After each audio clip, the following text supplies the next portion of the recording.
how the world will end. It says that the sun will become big and the world will end. The mountains will fall down. The mountains will become smooth. The ocean will swell up. The world will enter into a black hole. Many hypotheses. Many of these hypotheses, not all, they match with the Quran. बिस्मिल्लाहिर्रहमानिर्रहीम। अस्सलामु अलैकुम दोस्तों, आप जानते हैं कि doctor Zakir Naik से इज्तिमात में गैर मुस्लिमों की जानिब से ऐसे सवालात किए जाते हैं जिनके ज़रिए वो अपने मज़हब को सच्चा और नऊज़ुबिल्लाह दीन इस्लाम को गलत साबित करने की कोशिश करते हैं। ऐसा ही एक सवाल एक गैर मुस्लिम ने डॉक्टर जाकिर नाइक के सामने रखा था। दोस्तों, ये वीडियो इसी हवाले से है और हम आपको ये बात दावे से कह रहे हैं कि ये वीडियो देखने के बाद आपको इस बात पर फ़ख्र होगा कि अल्हम्दुलिल्लाह आप मुसलमान घर में पैदा हुए। लिहाजा आपसे इल्तमास है कि इस वीडियो को आखिर तक देखिए, वक्त ज़ाया नहीं करेंगे, बढ़ेंगे आज की वीडियो की जानिब। इस लड़के ने सवाल किया था कि डॉक्टर साहब, आप अपने अक्सर बयानात में फ़रमाते हैं कि दीन इस्लाम और कुरान मजीद में जो चीज़ें बताई गई हैं वो साइंस आज साबित कर रही है। और आप बिल्कुल ठीक कहते हैं। हमने देखा है कि कुरान मजीद में जो लिखा है वो साइंस मानती है और साइंस के ज़रिए भी वैसा ही साबित हो रहा है। लेकिन आज से 50 साल बाद, 100 साल बाद, ये कितने भी अरसे के बाद साइंस ने जो मज़ीद दरियाफ़तें करनी हैं और नए नताइज निकालने हैं, क्या वो भी कुरान पाक में लिखे हैं? अगर लिखे हैं तो वो आप हमें क्यों नहीं बताते? दोस्तों, इस लड़के का सवाल वैसा ही है जो अक्सर मुसलमानों के जहन में भी आता है।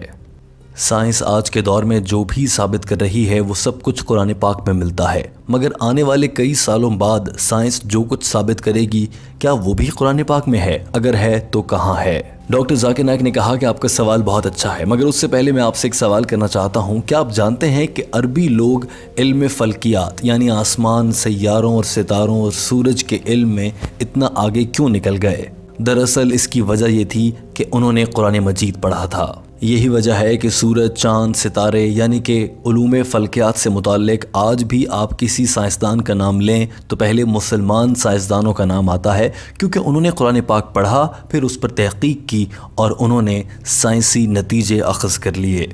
जहाँ तक बात है आपके सवाल की कि आने वाले दिनों में साइंस जो कुछ साबित करेगी वो कुरान पाक में लिखा है या नहीं, उससे पहले मैं आपको ये बता दूं कि अगर साइंस ने जो कुछ साबित करना है वो सब कुछ भी कुरान पाक में लिख दिया जाता तो आप ख़ुद सोचें कि कुरान मजीद की किताब के सफ़हात की तादाद कितनी ज़्यादा हो जाती। आज के दौर में अगर मैं एक मेडिकल डॉक्टर हूँ, मुझे मालूम है कि मेडिसिन से मुताल्लिक़ या मेडिकल साइंस से मुताल्लिक़ पढ़ने के लिए एक टॉपिक पर भी इतनी ज़्यादा मोटी मोटी किताबें होती हैं, मगर कुरान मजीद के चंद सफ़हात में ही अल्लाह ताला ने पूरी दुनिया की हकीकत हर लिहाज से बयान कर दी है। अगर अल्लाह ताला हर मौजू को खोल कर बयान करते तो पूरी दुनिया की हर इमारतों पर लिख दिया जाए या कहीं भी जाकर लिख दिया जाए, वो जगह कम पड़ जाती। लेकिन अल्लाह ताला ने इंतहाई खूबसूरती के साथ ये सब कुछ कुरान पाक में बयान किया है। डॉक्टर जाकिर नाइक ने कहा कि आपके सवाल की जानिब आते हैं। वो चीज़ें जो साइंस ने अभी साबित नहीं की उनका तो इल्म साइंस को भी नहीं है।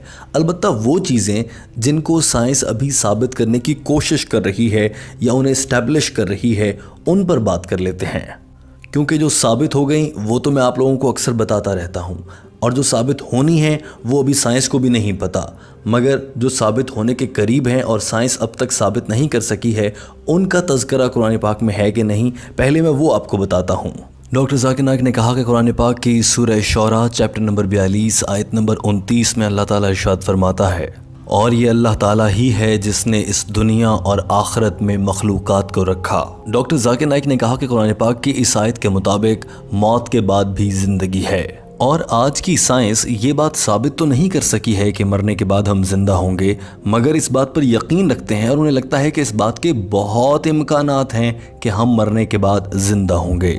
इसी तरह से कुरान पाक में ये पैगाम भी है कि ज़मीन यानी कि इस सैयारे ज़मीन के अलावा दीगर सैयारों पर भी ज़िंदगी के आसार हैं। कुरान पाक कहता है कि वहाँ पर ज़िंदगी है, इंसान ज़िंदा रह सकते हैं।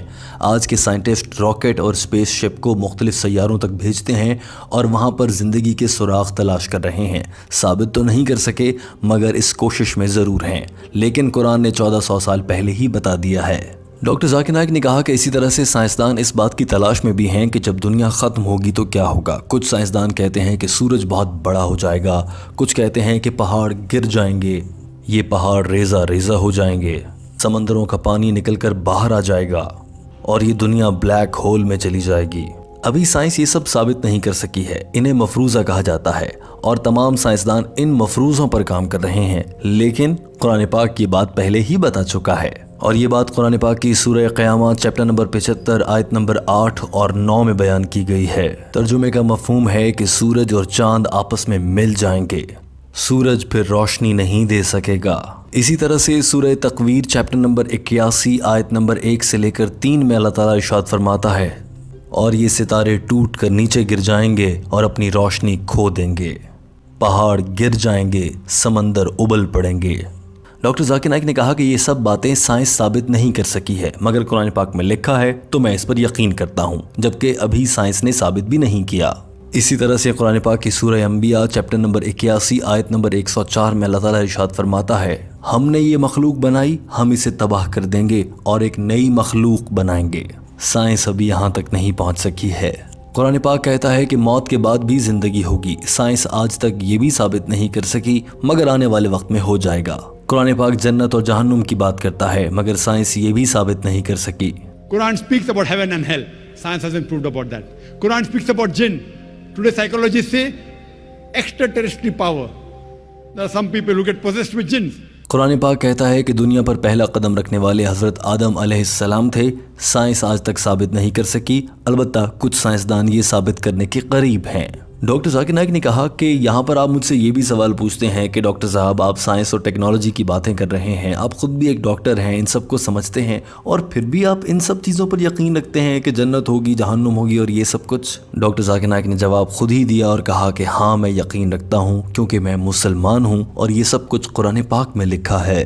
डॉक्टर जाकिर नाइक ने कहा कि इसकी वजह यह है कि कुरान पाक में जो कुछ भी लिखा है उसका 80% साइंस के ज़रिए साबित हो चुका है, और जो बाकी 20% है उससे मुताल्लिक साइंस अभी कुछ हतमी नतीजा नहीं निकाल सकी है और ना ही उसको मुस्तरद कर चुकी है, ना ही साइंस उसको गलत साबित करार दे सकी है। और अगर साइंस मानती है कि कुरान पाक में लिखा गया 80% बिल्कुल यानी कि 100% ठीक है, तो बाकी 20% भी इस लिहाज से ठीक ही होगा, यही मेरा यकीन है। और जो बाकी 20% साइंस साबित नहीं कर सकी, यकीनन एक दिन साइंस साबित करेगी और फिर पूरी दुनिया कुरान पाक की सच्चाई पर यकीन करेगी। डॉक्टर जाकिर नाइक ने इस मौके पर कहा कि कुरान मजीद में पाई जाने वाली तमाम आयात में से कोई एक भी आयत ऐसी नहीं है जिसे इस्टेब्लिश साइंस की जानिब से गलत साबित किया गया हो। बहुत से हिस्सों को साइंस मानती तो है, लेकिन आज तक कुरान पाक की एक भी आयत को साइंस गलत साबित नहीं कर सकी है। कुछ आयात से मुताल्लिक कशमकश का शिकार है और यकीनन साइंस उन पर भी यकीन करेगी। साइंस एक दिन यकीन रखेगी कि मौत के बाद ज़िंदगी है। साइंस मानेगी कि जन्नत और जहन्नुम का कॉन्सेप्ट है। साइंस मानेगी कि जिन्नात का वजूद होता है। So my logic says that even that 20% inshallah will be correct. If not today, tomorrow, after 50 years, after 100 years, after 1000 years, Allahu Alam, God knows, they will prove there is life after death. They will prove there is jinn. They will prove there is hell. There is proof there is heaven, and so on and so forth. I can give another lecture on things which science hasn't proved, but inshallah will prove. Doctor Zakir Naik अपनी बात मुकम्मल कर चुके थे और ये लड़का मुस्कुराता हुआ उनसे इत्तफाक करने के बाद वहाँ से रवाना हो गया, जबकि ये लड़का अपना सवाल इस सूरत में लेकर आया था कि आज डॉक्टर जाकिर नाइक को अपनी बात पर कायल करूँगा और उन्हें गलत साबित करूँगा। दोस्तों, टीम हम कदम आपके लिए डॉक्टर जाकिर नाइक की जानिब से अंग्रेज़ी ज़बान में की गई गुफ्तगू का उर्दू तर्जुमा लाती है। हमें उम्मीद है कि आपको ये वीडियो पसंद आई होगी। आपसे इल्तमास है कि इस वीडियो को देखने के बाद दीगर अहबाब तक भी पहुंचाइए ताकि वो भी जान सकें कि दीन इस्लाम की सच्चाई और कुरान पाक की हकीकत पूरी दुनिया में फैल रही है और आपके शेयर करने और आगे बढ़ाने से ये वीडियो दीगर अहबाब भी देख सकें। दोस्तों, कमेंट करके अपनी राय का इजहार ज़रूर कीजिएगा। हमारे चैनल हम कदम को सब्सक्राइब कर लीजिए। हम आपके लिए ऐसी ही मज़ीद वीडियोज़ भी लाते रहेंगे। वीडियो देखने का बहुत शुक्रिया।